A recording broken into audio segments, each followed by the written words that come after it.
물에 빠진 사람에게 가장 필요한 도움은 물속에서 그 사람을 건져내 주는 겁니다. 빚을 갚지 못해서 힘들어하는 사람에게 그 빚을 탕감해 주거나 그 빚을 대신 갚아주는 게 가장 필요한 도움이죠. 그리고 인생의 어려움을 겪고 있거나 절체절명의 위기 속에 있는 사람, 죄의 문제 혹은 자기 정체성에 대해 고민하는 사람에게 가장 필요한 건 구원을 소개시켜주고 그 구원을 받을 수 있도록 도와주는 일이죠. 하나님 나라의 소망을 품을 수 있도록 인도하는 겁니다. 십자가의 복음이 그에겐 가장 필요한 도움일 것입니다. 여러분에게 지금 누군가가 내가 좀 너를 도와줄게 라고 한다면 여러분은 그 사람에게 어떤 도움을 받고 싶습니까? 여러분에게 놓인 지금 가장 일상에서 필요한 도움은 무엇인가요? 전에 사역했던 교회에 한창 청년 사역을 하고 있을 때 한 청년의 할아버지께서 소천하셨다는 소식을 들었습니다.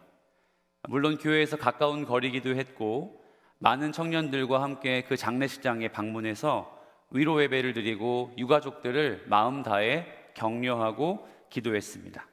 많은 청년들이 찾아와 위로해 주기도 하고, 그리고 가족들이 볼 때 우리 아이가 청년부에서 많이 사랑받고 있구나 라고 하는 마음의 위로도 얻어서 그랬는지 그 지체는 조부상을 당했지만 매우 힘이 되었다고 그렇게 피드백을 해주었습니다. 하지만 저는 유가족을 위해 위로 예배를 준비하고 이 청년에게 어떤 설교를 할까라고 고민을 하면서 깊은 딜레마에 빠졌습니다. 그 이유는 청년의 할아버지께서 예수님을 믿지 않으셨기 때문에, 그래서 예수님을 믿지 않으신 채로 돌아가셨기 때문이죠. 예수님을 믿지 않는 사람들에게는 고인의 명복을 빕니다, 영면하셨습니다 라고 하며 그렇게 위로하고 도움이 될 만한 말을 할지 모르겠지만, 예수 믿는 저, 그리고 교회 목사인 제가, 복음을 아는 제가 그 할아버지, 그 청년의 할아버지가 도저히 천국에 가셨다는 말을 제가 할 수가 없더라고요. 좋은 곳에 가셨겠지라는 말을 제 양심상 하기가 참 어려웠습니다. 그리스도의 복음을 믿지 않는 자들에게는 천국의 소망이 없잖아요. 물론 병상에서 한마디 저 예수 믿습니다, 구원 받겠습니다, 구원을 사모합니다, 이 한마디면 될 수 있는 부분일지 모르겠지만, 돌아가신 분이 예수를 믿지 않았는데 교회 목사가 너희 할아버지 천국에 가셨을 거야 라고 위로하기에는 제 마음이 허락하지 않았고, 또 한편으로 보면 이 친구에게 인간적인 마음에서 위로하고 싶어 손을 붙잡고 할아버지 좋은 데 가셨을 거야 라고 한마디 하고 싶은 제 두 가지의 마음이 내면에서 엄청나게 싸움을 하고 있다는 걸 깨닫게 되었습니다. 너무 답답했어요. 그런데 제 답답함이 아무 의미가 없는 건 그 청년과 가족들이 위로를 받고 가장 큰 도움을 받을 수 있는 건 제가 그 할아버지 천국에 가셨다는 말보다, 그 할아버지 좋은 데에 계실 거야, 이제 힘내자라는 말보다 뭘까요? 할아버지가 살아 돌아오시는 거죠. 할아버지가 돌아가시지 않으면 지금 이 아픔도 어려움도 없기 때문에 지금 이 가족에게 가장 필요한 도움은 눈앞에 할아버지가 있는 겁니다. 사도 바울은 에베소서를 쓰며 이런 마음을 품었을 겁니다. 이 서신이 에베소의 성도들에게, 에베소 교인들에게 정말 중요한 도움이 되면 좋겠다. 신앙생활하면서 지침서가 되면 좋겠고, 교회가 뭔지 고민할 때에 교회에 대한 물음을 좀 해답을 찾는 시간이 되었으면 좋겠다 생각했을 겁니다. 그래서 그 바울의 편지 에베소서는 아데미 여신 때문에 힘들어하는 그리스도인, 예수님을 믿는 남편이 나 말고도 다른 아내를 두고 있는 상황에 있는 여인들에게, 거짓말해야 하지 않고 도둑질해야 하지 않는, 외식하지 않아야 하는 성도에게, 아데미 제단에게 술을 더 마시면서 그런 카타르시스를 느꼈던 내가 이제는 예수 믿는 제단에서 술을 찾지 않아야 하는 말씀의 중심에 성령 충만의 신앙생활을 해야 하는 성도에게 분명한 도움이 됐을 겁니다. 위로를 받았을 것이고, 그래 이게 교회구나, 이렇게 신앙생활하는 게 맞구나 라고 분명 도움을 얻었을 것입니다. 우리가 지난 23주 동안 살펴본 그 말씀은 여러분에게도 은혜가 될지는 모르겠지만 분명한 사실 이 편지를 읽었던 에베소의 교인들에겐 더할 나위 없이 큰 기쁨이며 위로였을 겁니다. 그런데 오늘만큼은 바울의 편지가 과연 이 책을 읽는 성도들에게, 종들에게 위로가 될까 의심이 듭니다. 그 이유는 이 편지를 받는 종들, 당시의 노예들에게 바울은 이 노예들이 가장 필요한 이야기를 해주면 좋겠는데 이 종들이 가장 원하는 이야기는 침묵하고 있어요. 이 종들이 꼭 들어서 위로받아야 할 이야기는 하지 않고 어쩌면 필요하지 않은 이야기를 둘러둘러 하는 것처럼 보이기 때문입니다. 사랑하는 청년 여러분, 여러분이 지금 누군가의 압박 속에 사로잡혀 있는 노예, 종이라면 어떤 이야기를 듣는 게 가장 도움이 되고 어떤 이야기가 가장 필요로 하겠습니까?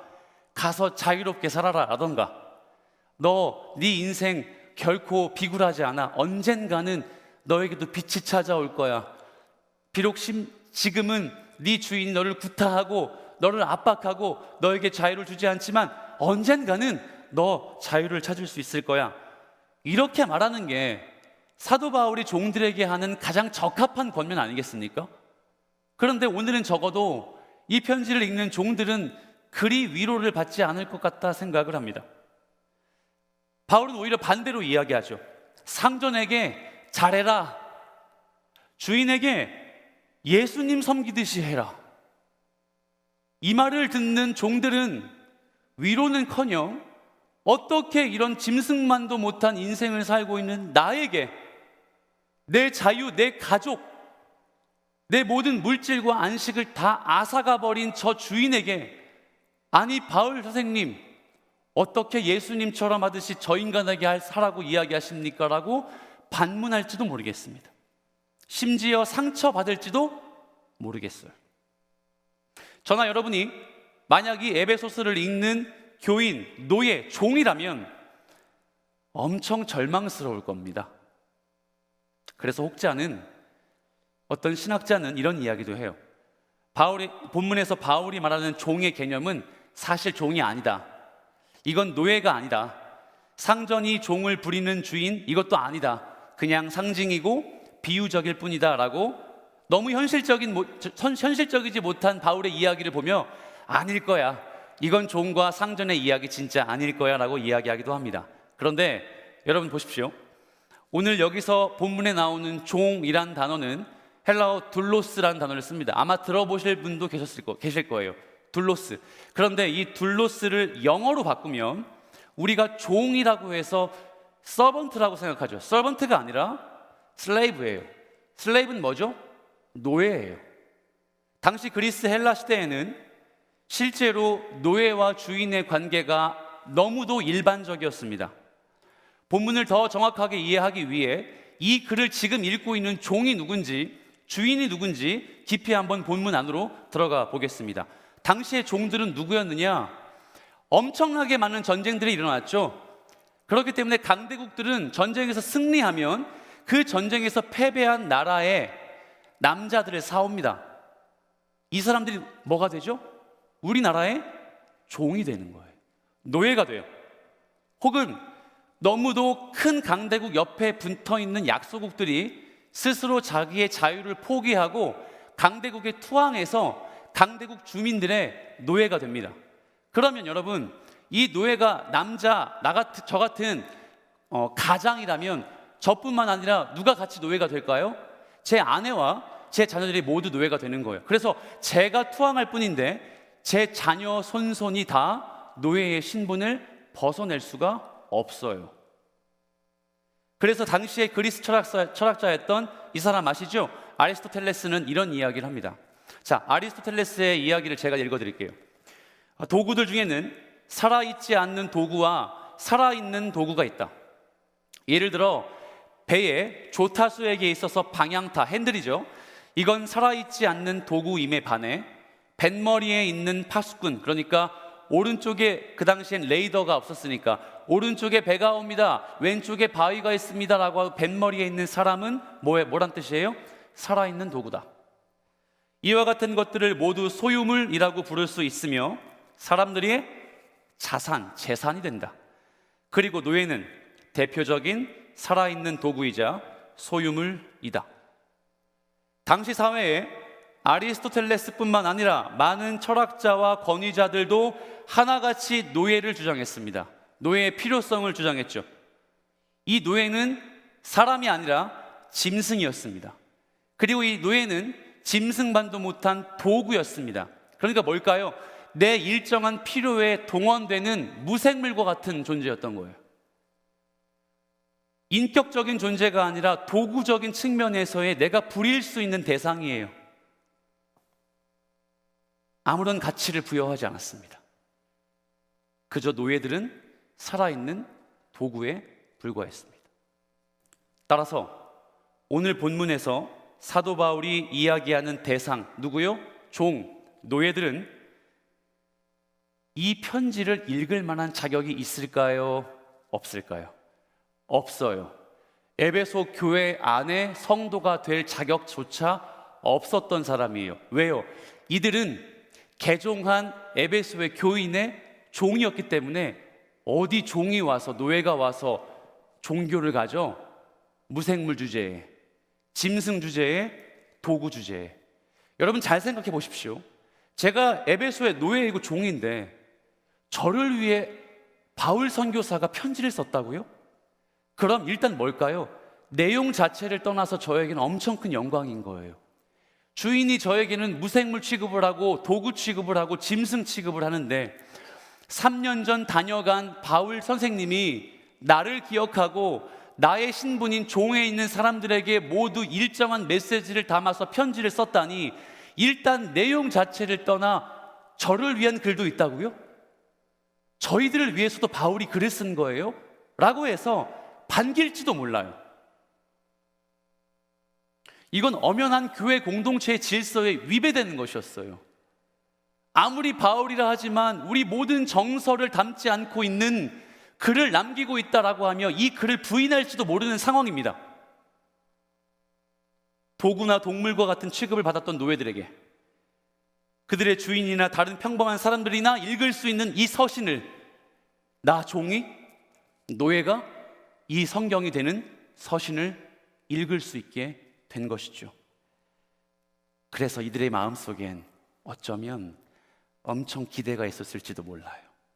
왜? 내가 원하는 말을 바울이 해줄 것 같거든. 우리의 자유를 외치고 싶어 바울이 재창할 것 같거든. 나의 자유, 우리 가족의 노예의 자유를 이제 선포하라고 우리 주인에게 말할 수 있을 것 같거든요. 그런데 여러분, 본문을 이제 들여다봅시다. 바울이 무슨 이야기를 하고 있습니까? 5절부터 7절까지의 말씀을 한번 천천히 읽어보죠. 시작. 종들아 두려워하고 떨며 성실한 마음으로 육체의 상전에게 순종하기를 그리스도께 하듯 하라.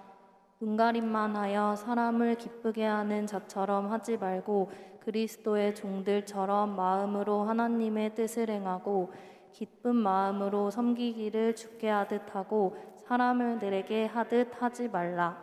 아멘.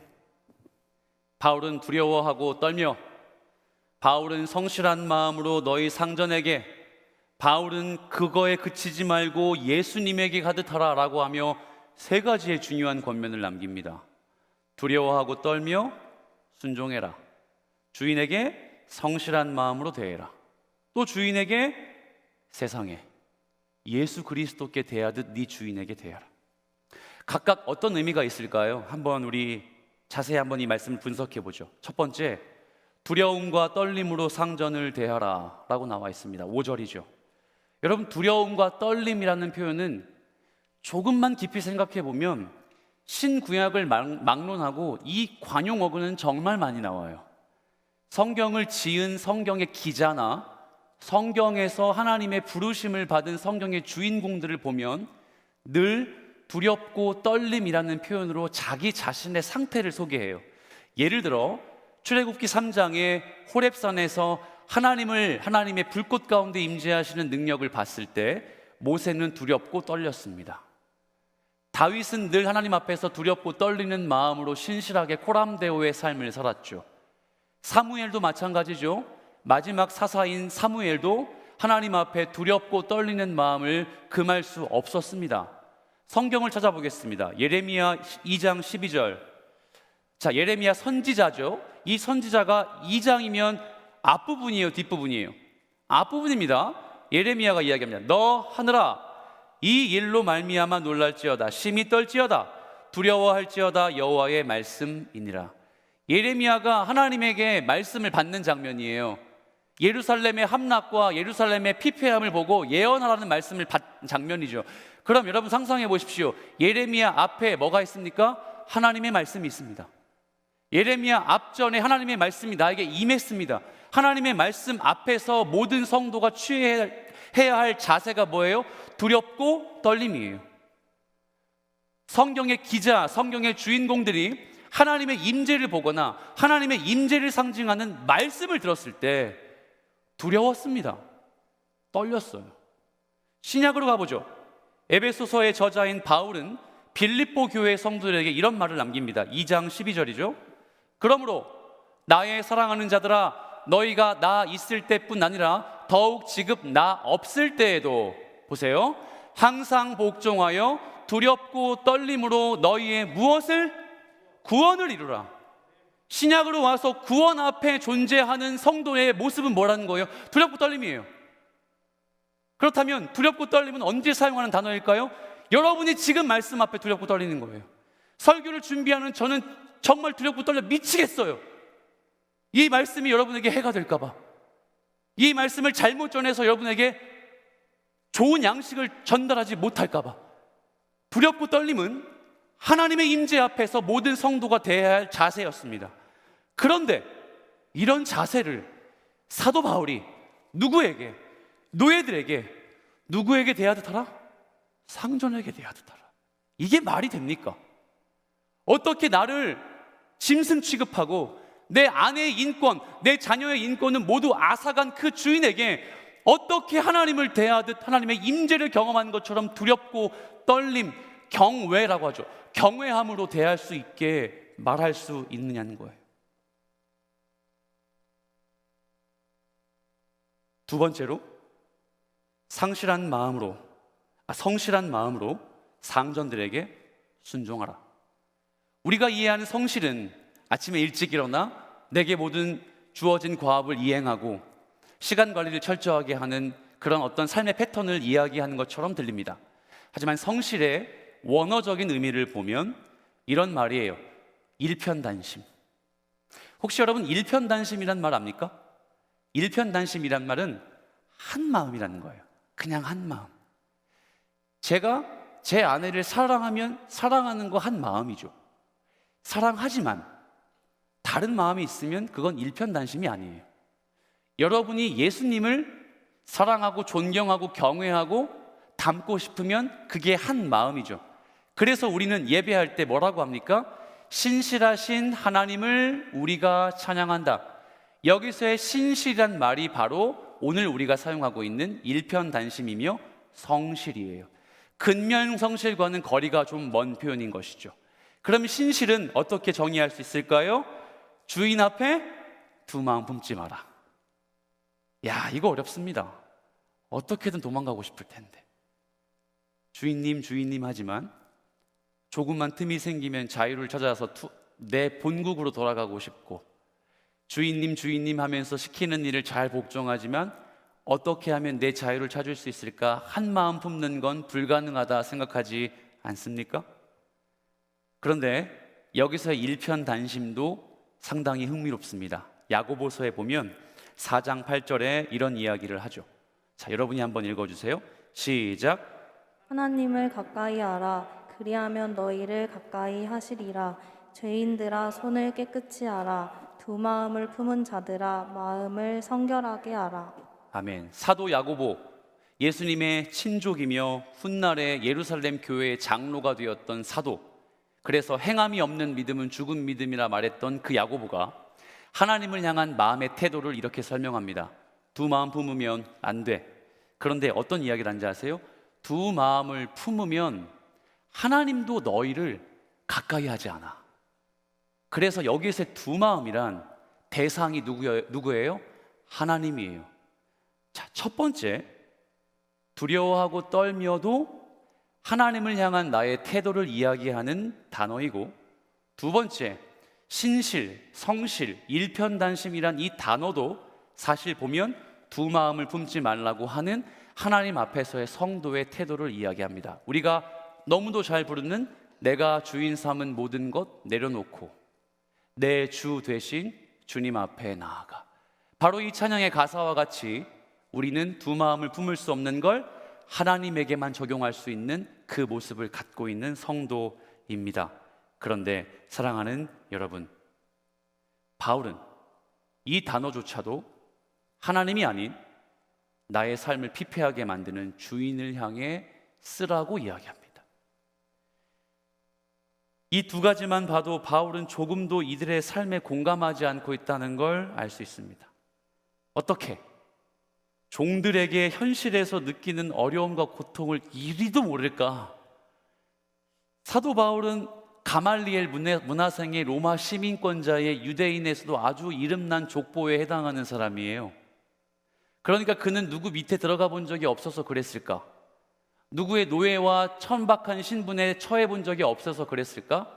그렇게 이야기하기에는 지난날의 사도 바울의 선교 여행을 보면 그렇지 않았다는 걸 볼 수 있죠. 그는 돌에 맞았고 죽을 뻔했으며 옥에 갇혔어요. 그리고 자기 자신을 이렇게 소개했죠. 나는 유명한 자 같으나 무명한 자, 나는 부한 자 같으나 아주 천박한 자.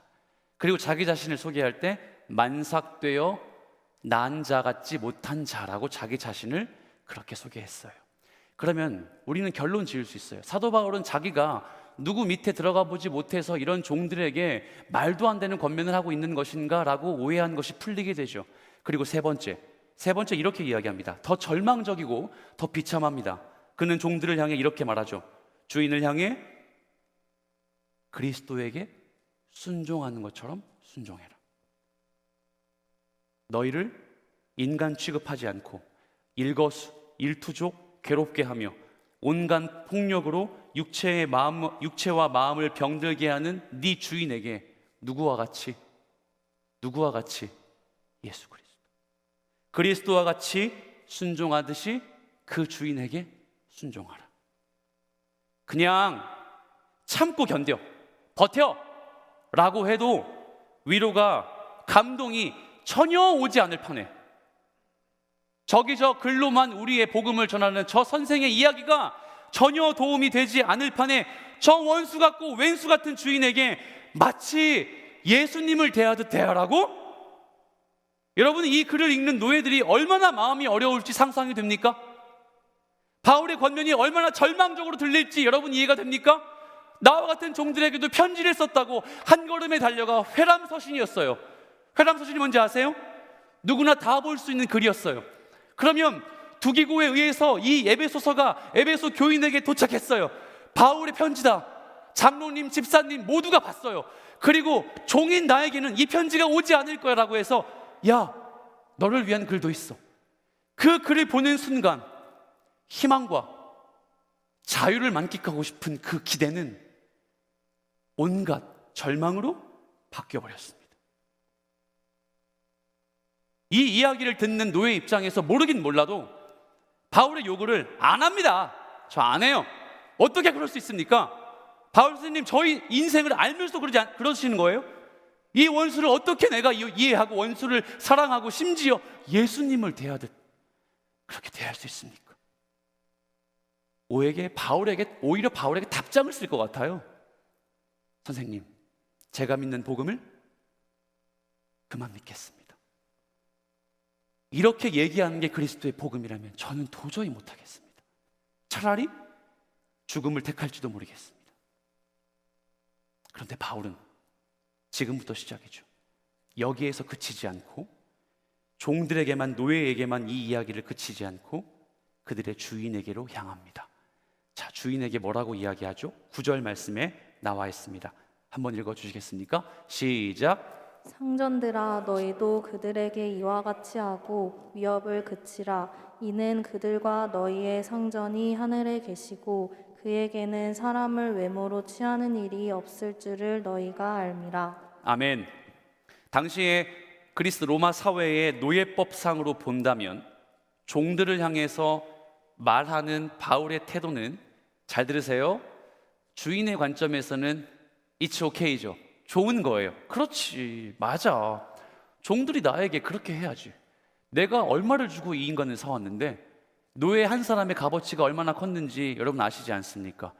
그런데 이 노예들을 내가 더 부려도 못마땅할 판에 당연히 이 종들은 나를 상전, 예수, 하나님을 대하듯 섬기라고 하는 거, 그거 맞은 이야기지 라고 박수를 칠지도 모르겠지만, 구절 한 구절을 보니까, 이 구절에 등장하는 내용을 보니까 사실 완전히 역전되고 있다는 걸 우리는 찾을 수 있습니다. 상전들아, 너희도 그들에게 이와 같이 하라. 앞서 이야기한 세 가지의 이 맥락을 상전이 짐승만도 못한 종에게 똑같이 하라고 권면합니다. 바울의 이 권면이, 이 에베소서가 혹시 여러분 기억나십니까? 누구에게 쓰는 편지라고 했죠? 개인에게일까요? 공동체에게일까요? 공동체입니다. 바울은 이 편지를 에베소 집단에 있는 교회 공동체에게 쓰는 편지입니다. 어느 한마디도 틀릴 수 없고 1.1획도 거짓말이 없음을 우리가 압니다. 바로 이 이야기를 한편에 놓인 종들에게만 하는 것이 아니라 모든 상전에게도 동일하게 요청하고 있기 때문입니다. 사랑하는 그루터교 허브의 성도 여러분, 사랑하는 교회 방문자 여러분, 이 말씀이 목사와 리더, 셀원, 신앙의 여력을 모두 다 탈피하고 우리 모두에게 하시는 말씀이라는 걸 기억하십시오. 예수님은 우리에게 요청하십니다. 바로 종들이 들었던 세 가지의 권면과 같이 하나님의 말씀 앞에 두려워 떨어 반응해야 한다. 성실한 마음으로 하나님을 대해야 한다. 그리고 모든 일에 그리스도께 하는 것처럼 순종해야 한다. 이 세 가지의 권면 앞에 완급은 없고 경중은 존재하지 않습니다. 우리 모두가 똑같이 반응해야 할 부담감이며, 그것이 내가 성경 말씀을 많이 알고 리더를 많이 섬겼고 목사여서 경하고 이제 막 교회에 등록하고 믿음이 좀 희미해 보이는 사람이어서 중합니까? 아니요. 이 말씀 앞에 우리는 열정적이고 능동적으로 반응할 수 있어야 합니다. 이 말씀은 저기 앉은 저 형제를 위한 말씀이 아니라, 저 위에 앉은 4층의 예배자를 위한 말씀이 아니라 여러분을 위한 말씀이고 저를 위한 말씀이에요. 그것이 바로 상전에게도 똑같이 이야기하는 이 바울의 내면 속에 우리는 찾을 수 있는 것이죠. 주인들에게는 이 권면이 상당히 충격적이었습니다. 정서적인 혼란이 있을 수밖에 없죠. 어떻게 짐승에게 내가 예수님처럼 대하지? 상전들아, 너희도 그들에게 이와 같이 하라. 우리가 알다시피 빌레몬서에 이 내용이 등장하죠. 사실 에베소서를 쓸 때 사도 바울은 세 개의 책을 같이 썼습니다. 첫 번째 에베소서, 두 번째 골로새서, 세 번째 빌레몬서. 에베소서와 골로새서에 이 두 개의 지역은 인접한 지역에 있었고, 빌레몬은 골로새 교회의 장로였어요. 그리고 바울이 옥에 갇혔을 때 한 비루해 보이는 종을 만났는데 이 종의 이름은 오네시모였습니다. 이 오네시모는 노예였는데 감옥에 갇힐 이유가 없거든요. 왜냐하면 노예의 처분권이 누구에게 있으니까? 주인에게 있으니까 노예는 사실 감옥을 올 일이 거의 없어요. 근데 이 친구가 왜 감옥에 왔을까? 빌레몬 주인의 돈을 훔친 겁니다. 물론 학자들은 돈을 훔친 게 아니다, 뭔가 생명을 위협한 큰 죄를 저질렀기 때문에 이 사람이 탈출한 거다라고 하지만, 어쨌든 이 오네시모는 빌레몬 주인에게 엄청난 죄를 저지르고 붙잡혀 현행범으로 감옥에 갇힌 겁니다. 그리고 바울을 만난 거예요. 옥중에서 바울을 만났어요. 그리고 바울을 통해 복음을 믿었습니다. 복음을 믿고 완벽히 회심하여 예수의 제자가 되어 이 빌레몬서를 들고 빌레몬 앞에 간 거예요. 두기고와 오네시모가 세 개의 편지를 들고 바로 에베소서, 골로새서, 빌레몬서를 들고 빌레몬 앞에 가, 골로새의 장로인 빌레몬의 앞에 가 그 편지를 내밀고, 그 편지의 내용이 뭐예요? 네 종 오네시모를 용서해라. 1장 16절에 보면 이렇게 나와 있습니다. 이후로는 종과 같이 대하지 아니하고 종 이상으로 곧 사랑받는 형제로 둘 자라. 내게 특별히 그러하거든 하물며 육신과 주 안에서 상관된 내게랴. 내가 누구예요? 빌레몬이지.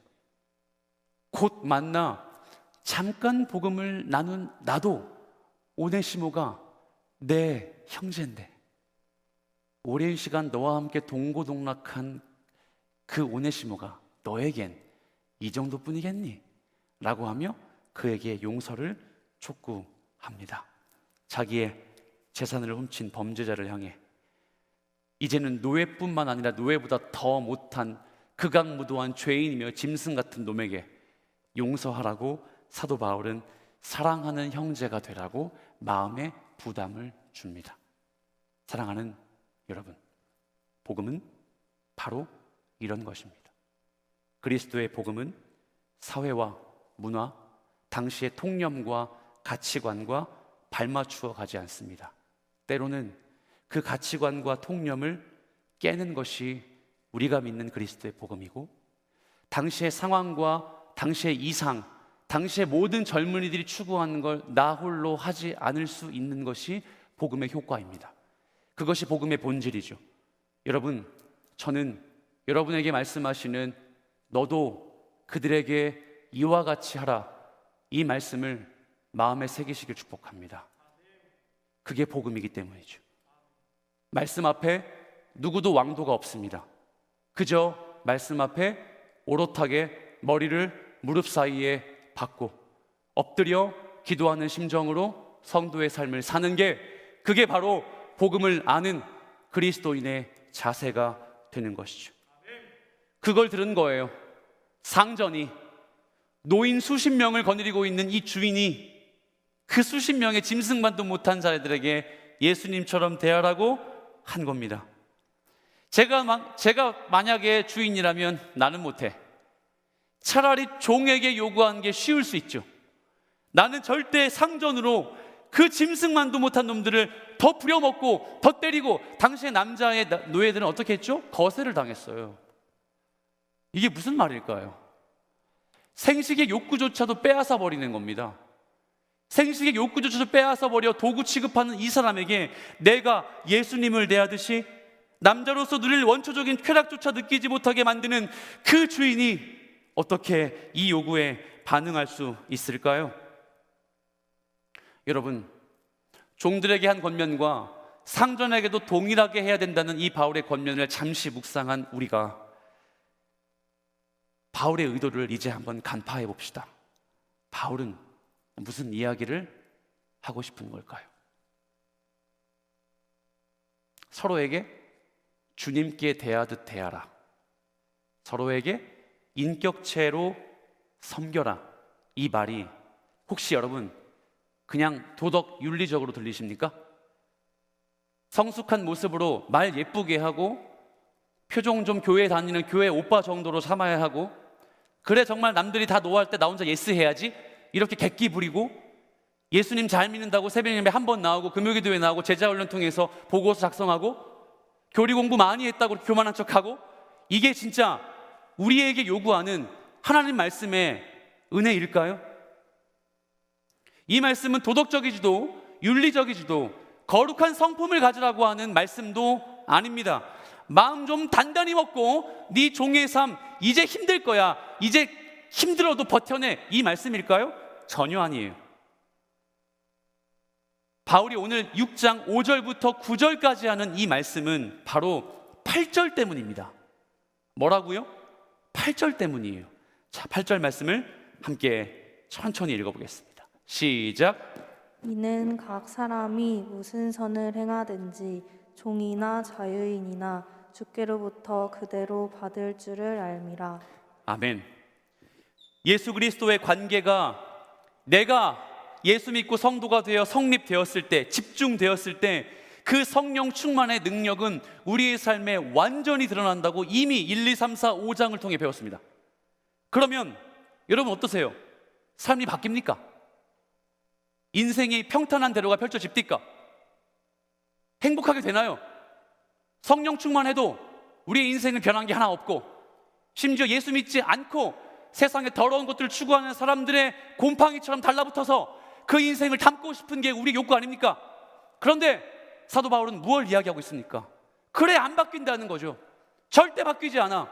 네 인생 예수 믿는다 해도 달라질 게 아무것도 없어. 넌 그냥 종이야. 넌 그냥 상전이야. 그런데 이 8절 말씀이 우리의 마음을 들쑤시고 있어요. 그건 뭐냐? 바뀌지 않아.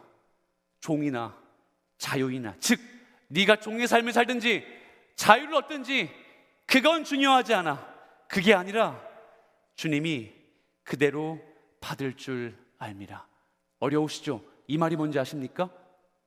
하나님이 다 아셔. 네가 복음의 진리를 지키기 위해 몸부림친 거 하나님이 아셔. 네가 유혹과 어려움이 몰려 닥쳐올 때 믿음의 본질 지키기 위해 안간힘 쓴 거 네 믿는 네 아버지 하나님이 아셔. 그리고 갚아주실 거야. 그날 반드시 올 거야. 그러므로 사랑하는 여러분, 종은 이 편지를 받는 순간 엄청나게 많은 감정의 복잡함 속에 괴로워할 겁니다. 나에게도 하나님의 메시지가 온단 말이야? 근데 그 메시지를 보아하니 내 삶에 자유가 없는 거구나. 저 죽이고 싶은 주인에게 내가 예수님처럼 대해야 돼? 근데 이 말씀이 나를 외면치 못하게 만드는 것이죠. 안다. 하나님이 다 안다. 사랑하는 청년 여러분, 오늘 우리는 정기총회를 한 날이거든요. 제가 이 말씀을 준비하며 우리가 하는 오늘 정기총회와 어떤 적용점이 있을까 고민해 봤을 때 이런 생각이 들었어요. 우리의 열심과 욕심으로 공동체는 바뀌지 않아요. 우리가 아무리 안간힘 써도 주님이 피값으로 세우신 교회는 버텨냅니다. 그러므로 우리에게 주어진 숙제는 뭔지 아십니까? 주어진 환경 속에 여러분의 성도의 직분을 온전하게 감당하면 되는 거예요. 그럼 성도의 직분은 뭘까요? 와서 예배하는 거죠. 그 마음에 감동이 있을 때 영혼을 위해 헌신하기로 결정하는 겁니다. 나보다 어렵고 힘들어 보이는 지체를 내 머리와 가슴으로 인지하게 됐을 때 외면치 않고 그에게 손을 내밀어 그를 위로하는 겁니다. 주님이 세우신 교역자, 장로님, 여러분의 신앙의 선배들을 뜨겁게 기도해주는 기도의 위로자가 되는 겁니다. 여러분, 이게 교회가 지탱되는 원동력입니다. 이게 교회가 교회다워지는 유일한 힘인 거예요. 이 점을 기억해서 정기총회를 참여하십시오. 우리 공동체에 어떤 회칙이 변경이 되고 우리 교회, 우리 청년부의 전통이 이랬구나라고 하고 관심을 기울여 주십시오. 그리고 여러분의 것이라고 주인의식을 행해 주시길 축복합니다. 그것이 성숙한 그리스도인의 자세가 되는 거예요. 말씀을 정리합니다. 주님이 그 모든 마음의 동기와 힘들고 어려운 상황 속에서 버텨내는 내 어려움을 아십니다. 여러분 믿으세요. 하나님이 아세요. 최근 가족의 어려움과 직장의 이직 문제 등으로 힘들어하는 지체들을 고민하며 마음의 아픔을 겪고 불안해하는 모습을 많이 봤습니다. 그런데 제가 목사가 되어 해줄 수 있는 말은 직장 소개해 줄게 저기가 너 잘할 수 있어 라는 말보다 이 말밖에 없더라고요. 기도할게. 그리고 하나님이 아셔 임마. 근데 바울의 메시지가 오늘 우리에게 동일하게 전해지는 것 같아요. 여러분, 하나님이 아십니다. 살아계신 하나님이 여러분의 삶을 아십니다.